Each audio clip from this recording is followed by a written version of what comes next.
Car à peine t'ai-je aperçu, Lesbie, que ma voix expire dans ma bouche, ma langue est paralysée, un feu subtil coule dans mes membres, un bourdonnement intérieur fait tenter mes oreilles, et une double nuit s'étend sur mes yeux.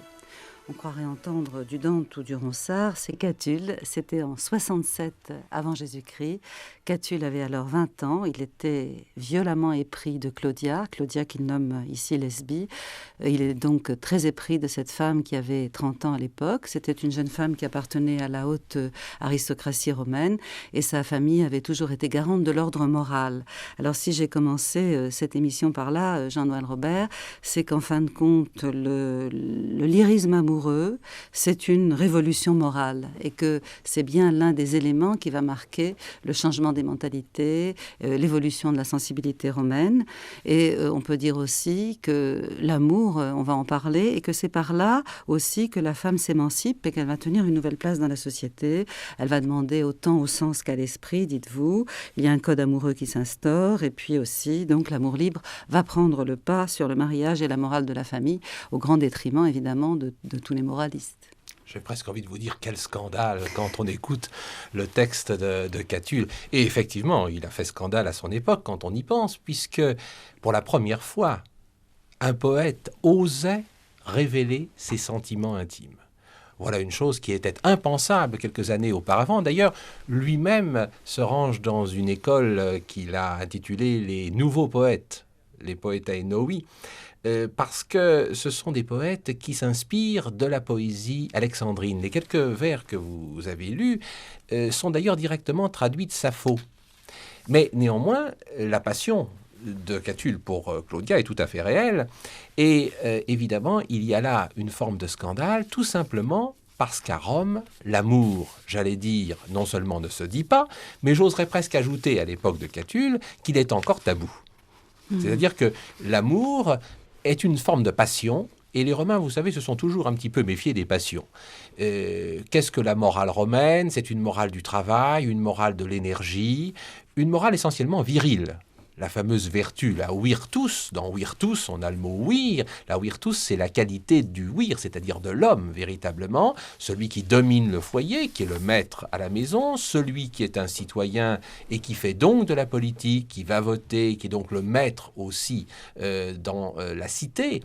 Et par conséquent, la femme n'est qu'une auxiliaire, si je puis dire. Elle est là, elle a un rôle très important, elle n'est pas négligeable, mais elle n'a pas de reconnaissance, de statut juridique, de statut légal.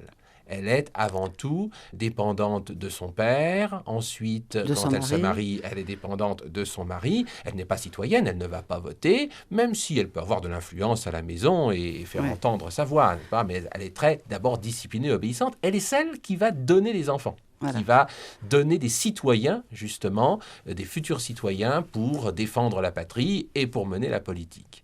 Par conséquent, oser dire que l'on aime, c'est une chose tout à fait scandaleuse, parce que l'amour n'a pas lieu de cité. Vous savez, Caton, le célèbre Caton, si redoutable pour ses leçons de morale et sa vertu, n'embrassait sa femme que les jours d'orage, n'est-ce pas ? Parce qu'il ne fallait pas montrer qu'on pouvait avoir un sentiment pour quelqu'un. Alors, comme il paraît que la femme de Caton avait très peur de l'orage, elle se cachait toujours, donc il en profitait à ce moment-là.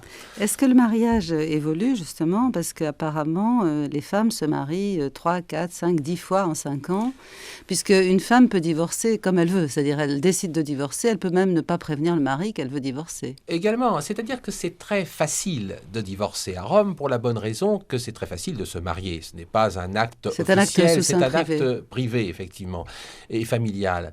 Néanmoins, le divorce a été pendant longtemps condamné, mais à l'époque de Catulle, évidemment, il est devenu une pratique assez courante. Je crois qu'il faudrait très brièvement resituer justement les causes qui ont amené l'émancipation de la femme. Parce que la femme, la Claudia dont nous évoquions l'existence, appelée Lesbie par Catulle, n'est évidemment plus la même que celle que la femme de Caton que j'évoquais il y a un instant. Alors, pour ça, il faut simplement se rappeler que Rome, qui a d'abord dominé l'Italie, s'est mis à conquérir le monde. Et c'est la première cause. Rome s'est enrichie. Rome a vu affluer chez elle les richesses orientales, les richesses de la Grèce. Et puis, avec ces richesses qui donnent évidemment une plus grande possibilité d'autonomie dans une famille, il y a l'influence culturelle. les esclaves, qui sont toutes, je dis toutes parce que ce sont des femmes, justement autour de la maîtresse de maison, qui sont toutes des étrangères, vont apprendre à leur maîtresse des façons de faire, de s'habiller, de se coiffer. Bon. Et ces femmes de la haute société, car finalement c'est d'elles dont il s'agit, vont subir cette influence culturelle, peut-être même aussi souvent une influence spirituelle, car d'autres formes culturelles, spirituelles arrivent à Rome et ces cultes, évidemment, séduisent les femmes où elles ont un nouveau rôle, et où parfois, comme par exemple le culte d'Isis, l'égalité des sexes est affirmée. Donc, toutes ces influences vont faire les changements que nous évoquions, et on va voir les femmes... Oui, mais comment le mariage permet de s'émanciper ? Alors, le mariage va permettre de s'émanciper parce que les formes traditionnelles du mariage vont tomber un peu en désuétude et que la nouvelle forme qui va prendre plus le pas sur les autres, c'est une forme dite sine manu, c'est-à-dire que la femme ne va plus passer directement de la main du père dans la main du mari, pour reprendre le mot latin, mais elle restera sous la dépendance légale, la tutelle légale du père. C'est-à-dire que le père la prête en quelque sorte au mari.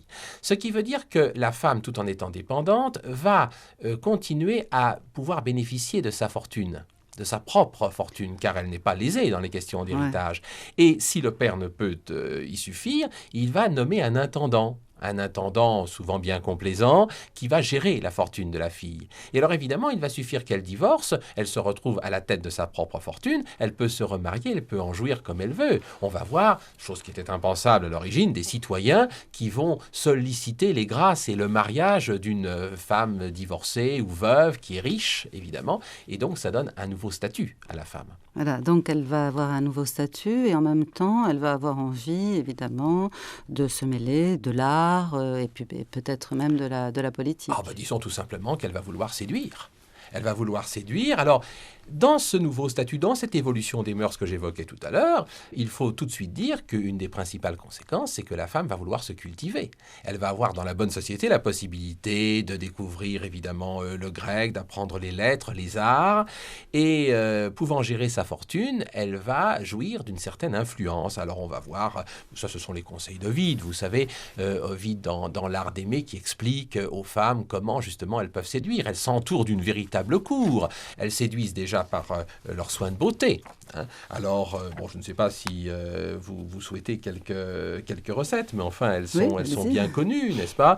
Par exemple, on va d'abord combler les dents qui manquent en mettant des dents en ivoire, on va se blanchir le teint avec un liniment à base d'excréments de crocodile. C'est très efficace, paraît-il.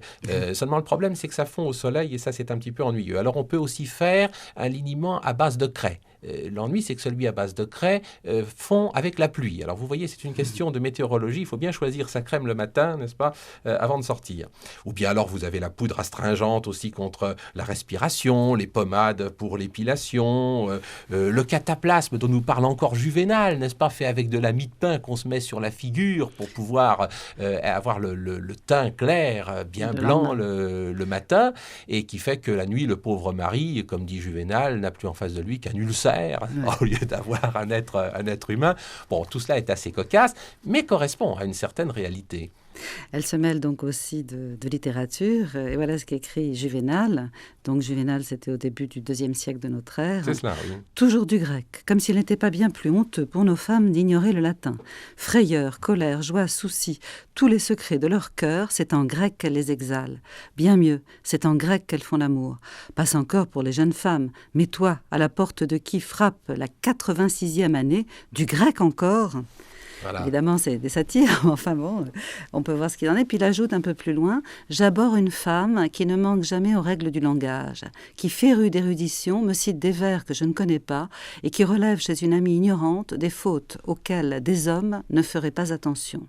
Je veux qu'un mari puisse se permettre de lâcher un solécisme. » Bien sûr, on pense à Molière. C'est à vous que je parle, ma sœur, le moindre solécisme en parlant vous irrite, mais vous en faites vous bien d'autres en conduite, et elles en faisaient bien d'autres en conduite, effectivement. évidemment, parce qu'on peut dire qu'à l'époque de Juvénal et durant tout le premier siècle de l'Empire, on assiste à un catalogue de débauches. Si on avait le temps, je vous dresserais tout le catalogue de toutes les débauches, mais on connaît les plus célèbres, jusqu'à l'impératrice, n'est-ce pas, qui quitte la couche de son mari la nuit pour aller s'encanailler dans le lupanar voisin, n'est-ce pas, où elle est connue pour les plus chaudes festivités érotiques. Il y en avait beaucoup d'autres. Je voudrais quand même vous rassurer et rassurer ceux qui nous écoutent. Toutes les Romaines n'en étaient pas arrivées à ce point de débauche et le sentiment amoureux existait quand même. On a des exemples célèbres de personnages. Je pense à un texte qui nous est resté sur une tombe où l'on voit l'histoire de Thuria, par exemple, qui fut une femme aimante, une femme dévouée à son mari qui l'a sauvée dans des cas difficiles. Je ne vais pas vous raconter toute l'histoire, mais enfin qui nous montre que certaines femmes étaient très fidèles. Donc, disons que ces débauches sont le cas peut-être d'une fraction particulièrement aisée et on en parle parce que précisément elles ont fait beaucoup de bruit et que les moralistes les ont condamnées. Mais toutes les Romaines, heureusement, n'en sont pas là. L'amant, écrit Plaute, l'amant c'est comme un poisson. Il ne vaut rien s'il n'est pas fraîchement pêché. Frais, il a du sucre, un goût agréable. On peut l'assaisonner comme on veut, à la casserole ou au grill. On peut le retourner à sa fantaisie. Il aspire à payer, à ce qu'on lui demande quelque chose. Alors l'argent coule d'une poche pleine. Il ne sait pas ce qu'il donne, ce qu'il gaspille. Il ne souhaite qu'une chose, il veut plaire à son ami. Le texte de Plaute que vous venez de lire nous évoque effectivement une période où encore le plaisir sexuel ne pouvait être pris qu'avec des courtisanes, justement, parce que l'épouse n'avait pas ce rôle. Et évidemment, pour les courtisanes du début du IIe siècle, avec le développement de la conquête et les richesses qui viennent de l'Orient, c'est une aubaine extraordinaire que d'offrir cette compensation aux citoyens afin qu'ils puissent par ailleurs, dans la vie et chez eux, conserver leur virtus.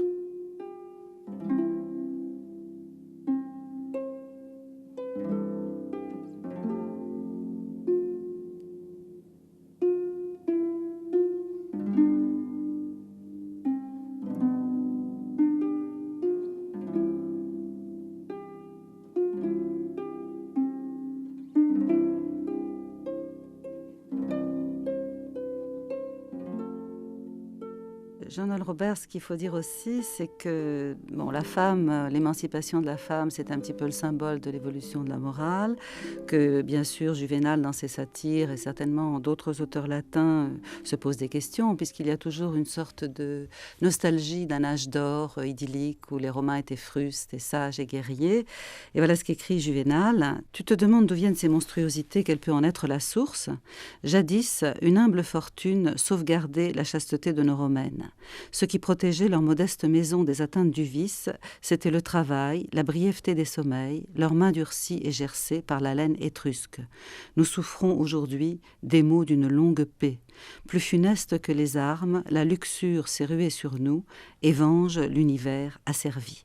Tous les crimes s'étalent, tous les forfaits de la débauche, depuis qu'a péri la pauvreté romaine. » Oui, naturellement, Juvénal exagère un petit peu, c'est un satiriste. Néanmoins, il a raison sur deux points que je voudrais préciser. Il est vrai qu'avec l'Empire, malgré quelques soubresauts, s'établit quand même la paix. Et il est vrai de ce point de vue que le citoyen se trouve généralement désœuvré. Puis l'armée est devenue de toute façon une armée de métier et donc il ne va plus combattre aux confins loin de Rome. Par conséquent, la vie des Romains a énormément changé depuis l'époque de la République. Et de ce point de vue-là, il est vrai que la conception même de cette vie a changé. Néanmoins, les regrets de Juvénal ne sont pas tout à fait exacts. Parce que si on prend l'évolution de la morale, on aurait tendance à penser à notre morale à nous. Et je crois qu'il faut vraiment avoir une autre vision des choses. C'est-à-dire que, par exemple, puisqu'on parlait de la femme, puisqu'on parlait de l'amour et de la morale de la sexualité, la morale sexuelle des Romains est à l'origine une morale de la vertu, mais pas du tout au sens où nous l'entendons.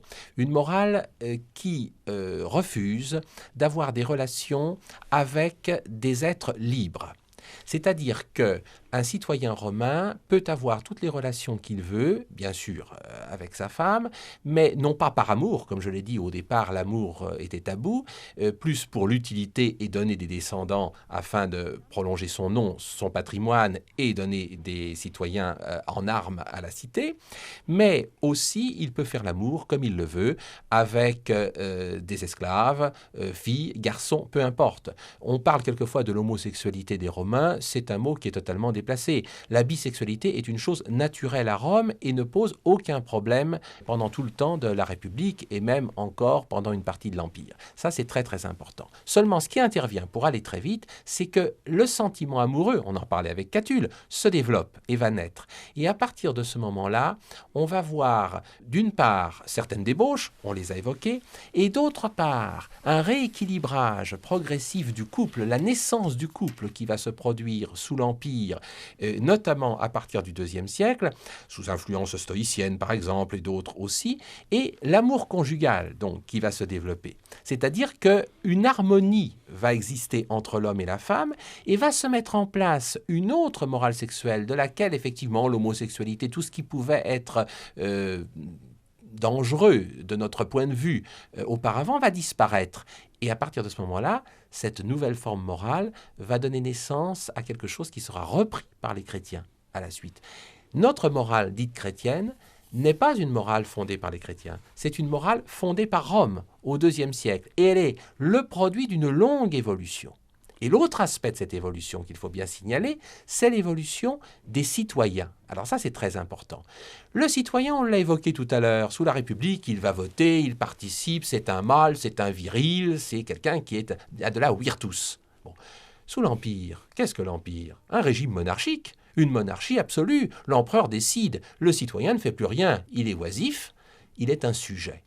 Et du coup, il a perdu de sa superbe, il a perdu de son utilité, il s'interroge sur son propre rôle. Alors, à ce moment-là, en même temps que la femme prend de l'importance et de l'influence, nous l'avons vu, parallèlement, on pourrait dire que son mari, que l'homme en perd.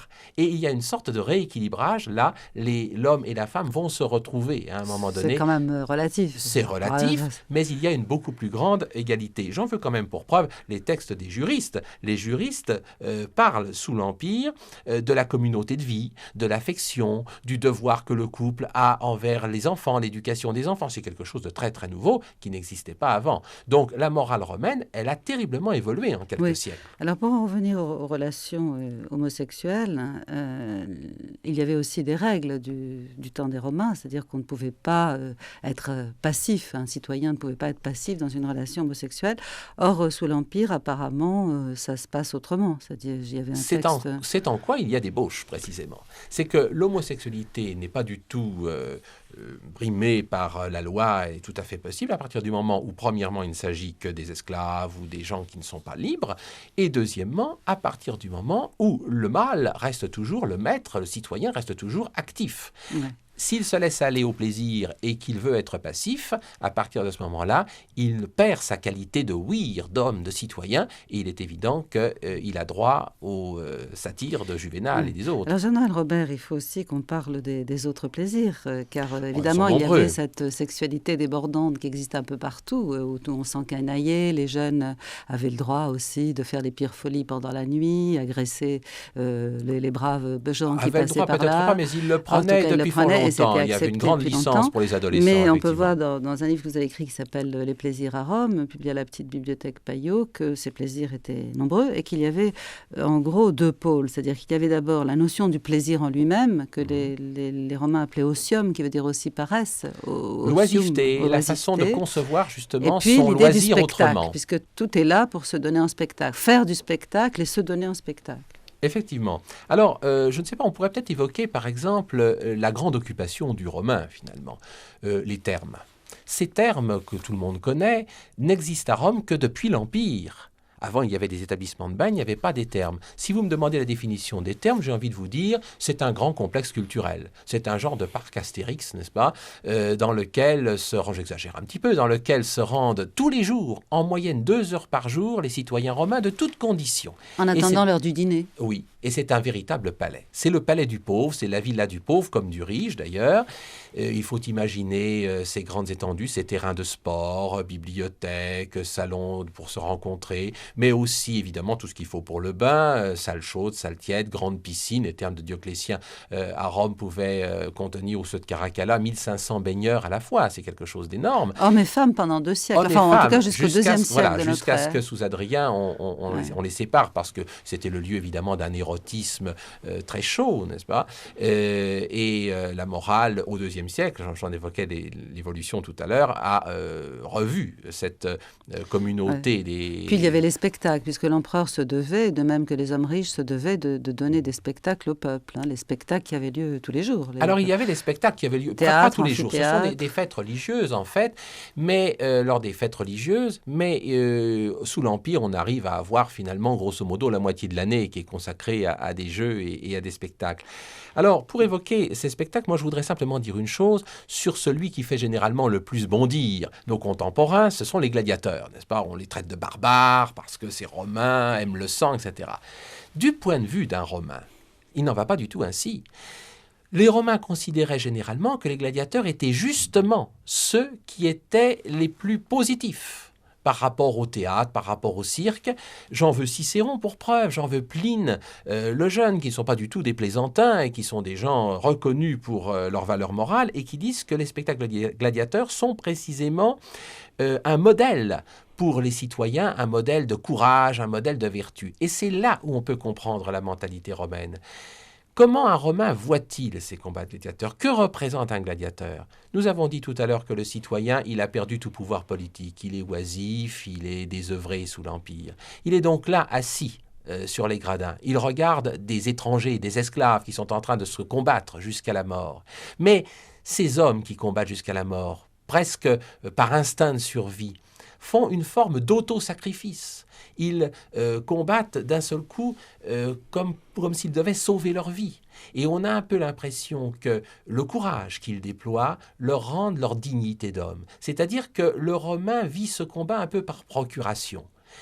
Il retrouve son honneur perdu de citoyen, son courage perdu de soldat d'antan et de citoyen, en regardant combattre ces hommes et en les soutenant durant leur combat. Il y a un transfert, comme diraient les psychanalystes, n'est-ce pas, qui s'opère sur ces personnages. Et c'est ce qui fait le succès des combats de gladiateurs. Et c'est ce qui fait que, moralement, ces combats de gladiateurs ne sont pas condamnés par l'essentiel de la population, y compris des intellectuels. Alors bien sûr, vous me direz, Sénèque les a condamnés. Les chrétiens les ont condamnés bien plus tard, évidemment, mais ça ne représente pas ce que le Romain moyen voyait dans le combat de gladiateurs, par exemple, au début de l'Empire. Donc, qu'est-ce qu'on peut dire, Jean-Noël Robert, qu'à propos de toute cette évolution, que le statut du citoyen a évolué, il a changé, il est comment? C'est-à-dire, est-ce qu'il y a une sorte de dégoût de la vie? Il y a une forme de dégoût de la vie. Le citoyen ne se retrouve plus que responsable de lui-même. Voilà, il a perdu sa responsabilité de citoyen et il a perdu en même temps le sens de son utilité dans la cité. Alors, il passe son temps comme il le peut et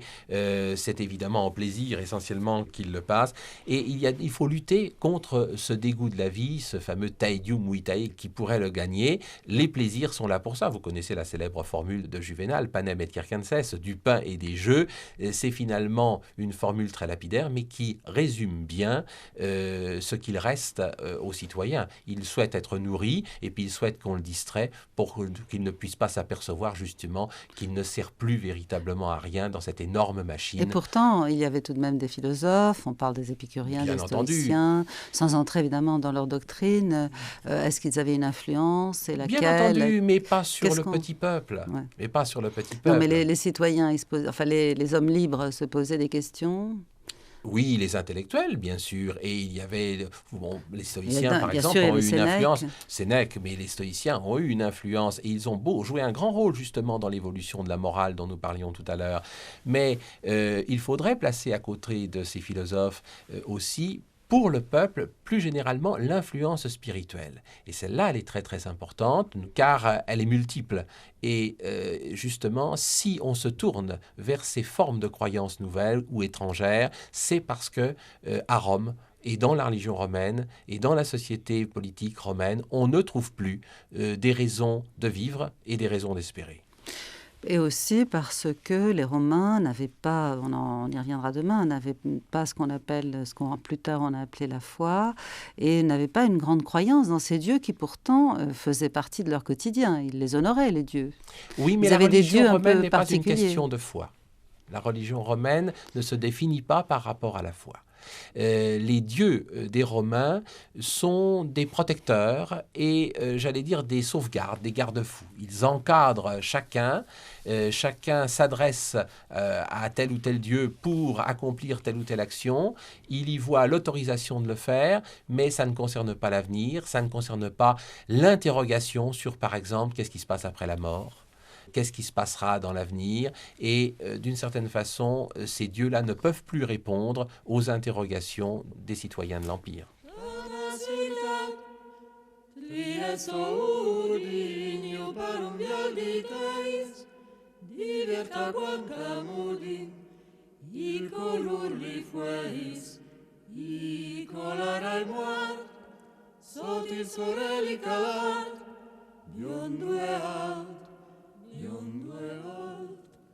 Eis erara eis, la